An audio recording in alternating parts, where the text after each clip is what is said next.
Aloha everyone, my name is Alessandro and this is the Temple of Surf, the podcast. We'll give you full access to the best surfers, skaters, shapers, surfboard collectors, shop owners in the world. Discover with me their stories, the greatest successes, amazing behind the scenes, and much more. Aloha, welcome to the 5th episode of our podcast. Today with us from India, surfer Ishita Malaviya. I discuss with her about surfing in India, her projects, and much more.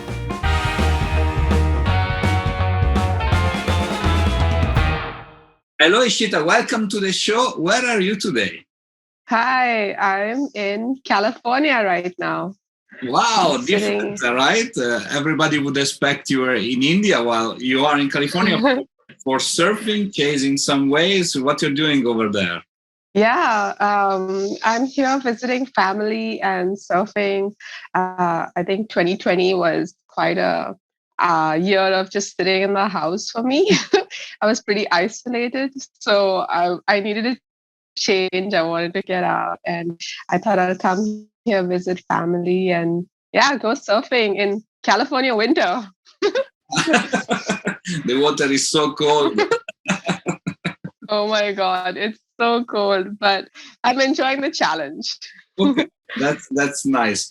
Glad that you take the first occasion to fly and just to be like with family. So important after the lockdown, right? And so good times. So Yes. Today we're going to talk about many things. But first thing that I would like to ask you is, in your opinion, what is the most important thing in surfing? Oh, having fun for sure. I mean, it's very simple, like if you're not having fun, why are you even surfing? For me, surfing just makes me feel like a kid again. And having fun. And I would say giving respect, aloha. Aloha goes two ways.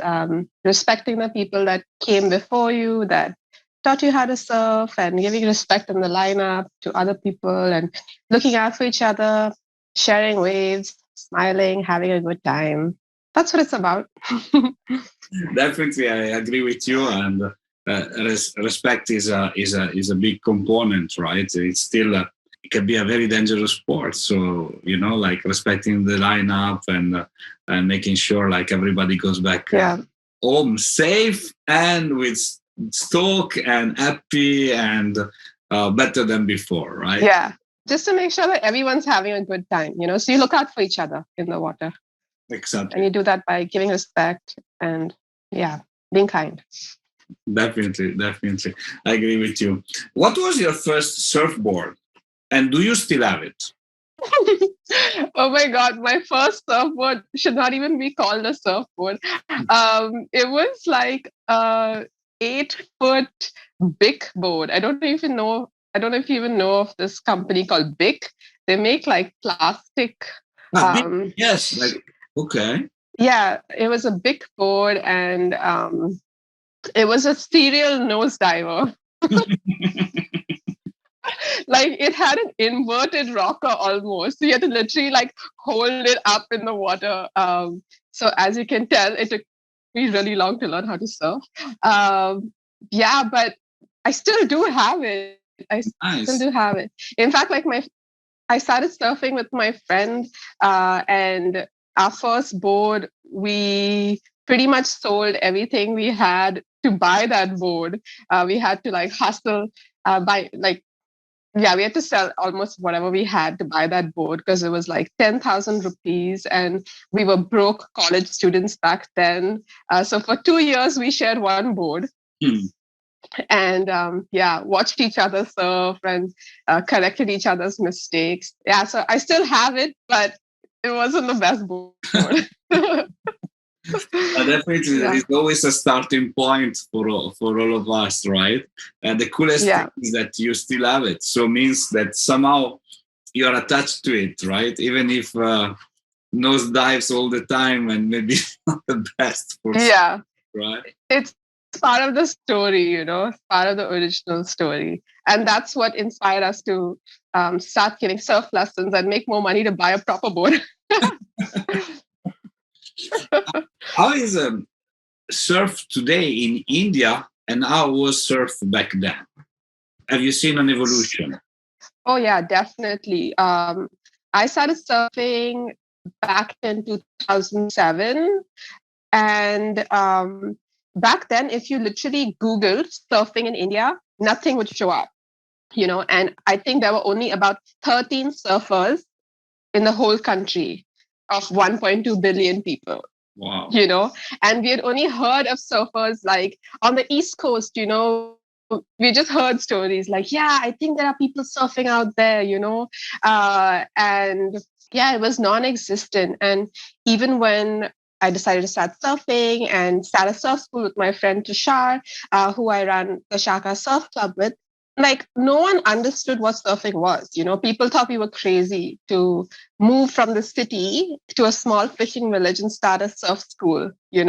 People were like, oh, they've lost the plot in life, they're wasting their life, become beach bums. Yeah. Whereas so now I would say 12, 13 years later, there's been a shift. Surfing is definitely a little more popular now. We have at least one or two surf events that'll happen a year, like surf festivals and contests. So it has become more, people do know about it way more. And now what I see is like, whereas when we started, parents were like, I don't want to send my kids surfing. I don't want them to waste their time at the beach. But now you have parents sending their kids to start surfing just so they can compete. So there's been a shift in the perception towards surfing. I mean, I'm not for competition, but it's just nice to see people actually like being interested in it and getting in the water, because surf culture or beach culture is kind of like non-existent in India, because most people live in fear of the ocean. Most people don't know how to swim. So yeah, we have a long way to go, but it's nice to see people getting in the water, because I feel like the more people get into the water and interact with the ocean, the more they will have a respect for it and want to protect it.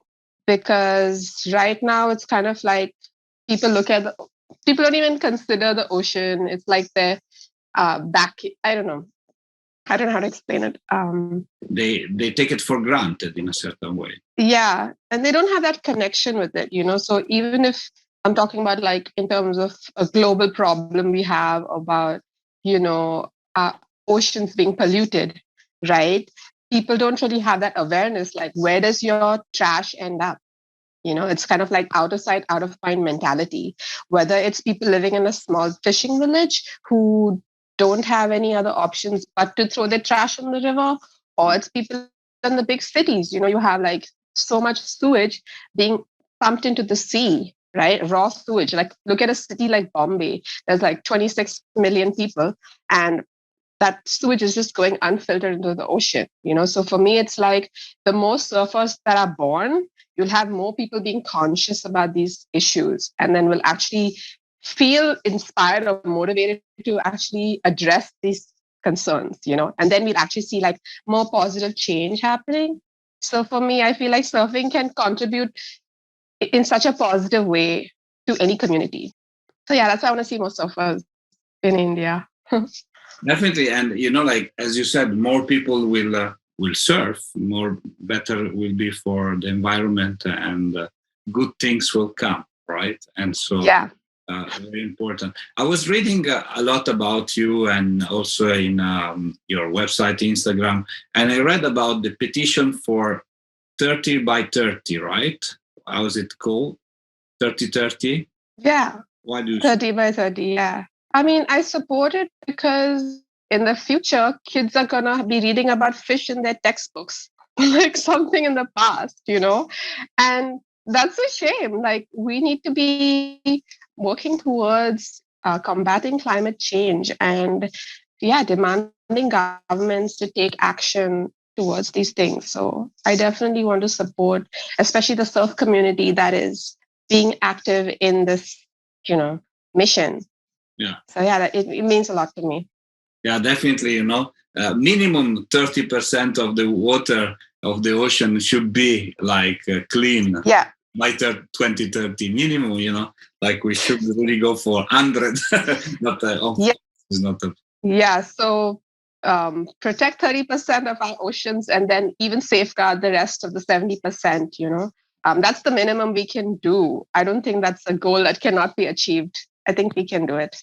Exactly. Achievable goals are actually sometimes very meaningful, because then when you reach it, you're happy and you want to do more, right? So it works. Yeah. So talking about achieving goals, you said it before about your surf club, the Shaka Surf Club, your co-founder. Are you happy about the results that you obtained until today?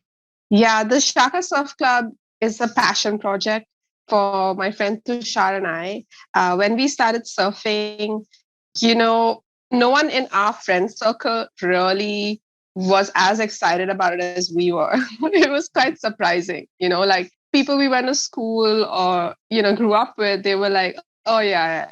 There's no waves in India. Oh, no, you can't surf, And people were like, okay, whatever. I have other things I'm interested in.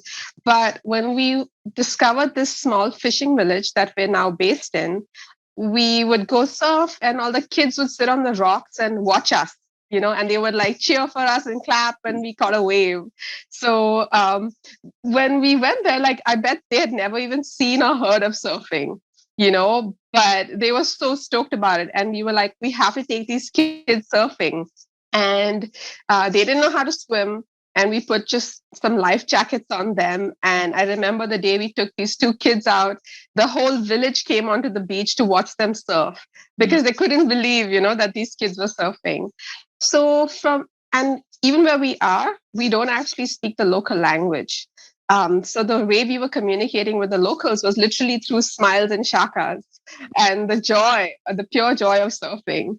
And that's how we got to know the people in the community, through taking the kids surfing. And it's amazing because we didn't know how to speak the language, but it allowed us to, they welcomed us into the community, just because of surfing, just because they saw how beautiful it was, this exchange, this interaction.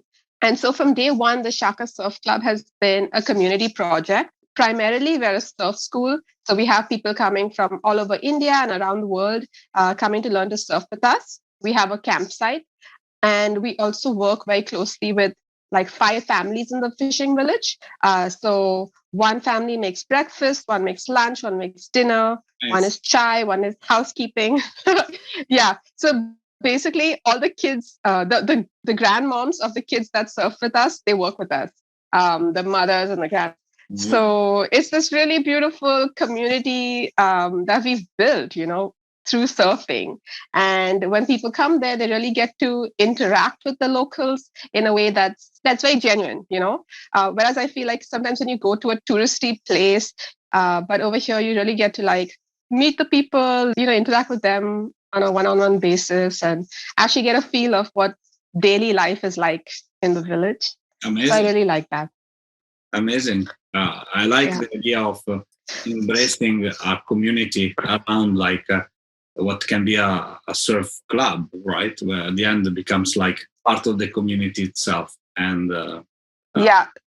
pulsing art of the community. So very well done. So we keep surfing and skateboarding free for all the kids in the fishing village or anyone really in the village, so that they have access to it. Because when we started out, we knew how hard it was. Like surfing is quite an expensive sport, and if you didn't grow up with it or have access to it, it's very difficult to get into it. But we didn't want these kids to miss out. So we keep it open for any of the locals that want to try it out, because we also have this secret mission to make it the coolest village in India. And I feel like we're on our way there. Yeah. And we also work with the local village school. And when we have, people coming down from around the world, we ask them if they want to volunteer their time in the school. So we'll organize like cool workshops like skateboarding, breakdancing, surfing, obviously, art, theater, anything, as a way to interact with the kids and help them improve their spoken English and also raise awareness about the environment and things like that. Amazing. So yeah, fantastic. I look forward one day maybe to come and see. Yeah, definitely. I would love for you to come visit. So let's talk about women surfing. A lot has been achieved, but a lot still is pending, in terms of equality, inclusion.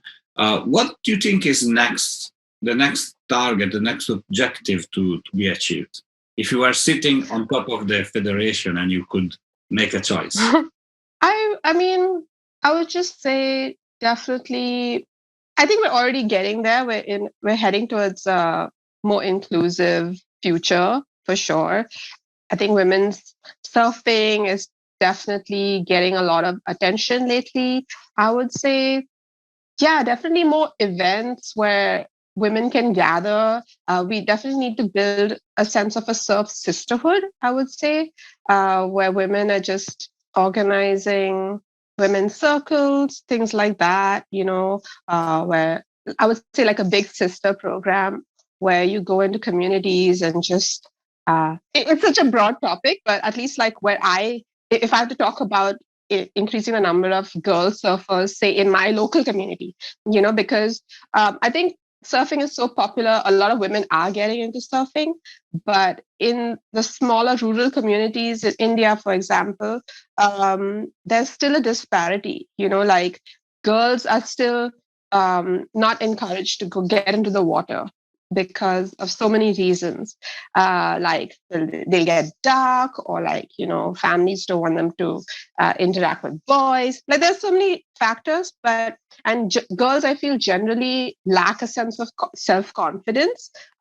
They'll compare themselves to boys and they think that, oh, I can't do it. I'm not strong enough, or it's not for me. And I've struggled to encourage other girls to start surfing, and I feel like we need way more women to get together and encourage girls to get into the water. Kind of like the more number of women they see that they can relate to, then they're like, oh, okay, I can do this. Because otherwise girls will tend to, be like, oh no, I can't do it, or, shy away. So we need more women out there kind of like being big sisters to younger girls, and actually like actively going out there and being like, no, come, and creating these safe spaces where they see women that are strong and independent and they can relate to and be like, okay, yeah, someone who can be a role model to other girls. So definitely, yeah, even in mainstream media, we need more visibility of women doing these things, so other girls can grow up seeing that. Because growing up, I never saw images of, strong water women, at least Indian water women. It was not existent. So it's all about like, they'll see it, then they'll believe it. No, definitely, I agree with you. More visibility you give, and more people, will be like interested into the sport, but also of the surf culture. You were saying at the beginning of the interview, the Aloha factor, and and definitely is something beautiful that has to be shared as much as possible. What are your future projects? Yeah. Are you working on something particular rather than other than the two things we said, or? As of now, I don't really have anything in particular in the pipeline. Also with COVID, it's kind of been, things have just come to a standstill. So just writing it out right now, but definitely in the future, want to engage in more community work in the community we're living in. That's kind of like my lifelong project. We have certain goals, for example, in the future, we'd like to make that village solar powered, or definitely want to create a more structured program when it comes to environmental education in the village, and personally want to organize more of those camps for local girls, like I was telling you, like outdoor and ocean surfing and water safety camps for girls especially. So those are things that are at the back of my mind, that I'm planning to I'm setting the wheels in motion for that behind the scenes. Yeah. Good. Keep us updated. Keep me updated. It's so interesting. Yeah, for sure. We're going to finish our interview with a short Q&A session. So please answer the first thing that comes up to your mind. Okay? Okay. The best surfboard. Actually, you told us the worst surfboard that you ever ridden. The best one. The best surfboard I've ridden. I mean, that's a tough one because I don't like to stick to one board. I like to try different boards. So I really like my longboard, my 9.6 longboard. That was like my first custom made board. But I also love a good retro fish, like a 5.6 fish. That's always fun. Twin fish. Definitely. Your favorite shaper? Oh, that's tougher because, like I said, I've never really had a shaper. I've always surfed whatever board comes into my life because in India we never had access to boards. You just surf. But maybe you just surf that you see and you really like, and it's not definitely like that you must have a board out of him or her. Right? Okay. Favorite shaper.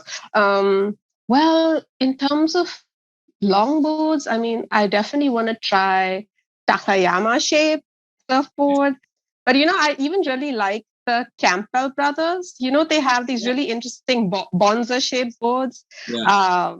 I like those. They like interesting shapes, So yeah, that's what I would go with. A good answer. Personal question: your favorite song? Favorite song? Well, it would have to be something with Bob Marley for sure. Let's go with Mellow Mood. Your favorite surf spot? I guess this one is easy, right? Oh, it has to be my home break. I mean, home is where the heart is, home is where the waves are. So, yeah. But also, Hawaii was kind of like a rite of passage for me. I think every surfer needs to go to Hawaii. It's like the pilgrimage. Where did you surf in Hawaii? Where did you? I was on Oahu. So, obviously surfed Waikiki, but also on the North Shore. Yeah. Nice. I have friends that live there, so got to visit. It was magical. I agree with you. Magical. Your favorite woman surfer? Ooh, that's a tough one. Favorite? I have so many favorites. But definitely up there would be my friend Liz Clark. I really look up to Cassia Meda. Well, there's so many. How do I pick? Like in longboarding, Kilia Moniz, I love her style of surfing. There's Crystal Thornburg Homsey, who was really inspiring to me when I started surfing. Lauren Hill, Belinda Baggs. So many. I can't think of one. Don't. The last question is a bit unusual, nothing to do with surf. Most probably you know what I'm talking about. We want to know your best relationship advice. That's a good question. I would say easiest relationship advice, if you are in a relationship, I would say never go to bed angry, Solve whatever you have before you go to sleep. Don't go to bed with resentment. That's never good. And also, I think sometimes when people are so in love, they tend to kind of go into their own little bubble, their relationship bubble. And it's like the outside world doesn't matter and you kind of isolate yourself. But I feel like you need to maintain your relationships outside of your relationship as well. That's very important to have your network, your support system outside of the relationship. So you're not depending only on your partner. That never turns out well in the long run. So, yeah. I totally agree with you. Thank you, Ishita, for being with me on the show today. And I look forward to talk to you very soon and maybe see you soon in India in the Shaka Club. Thank you so much, Alessandra. This was fun. Thank you. Ciao.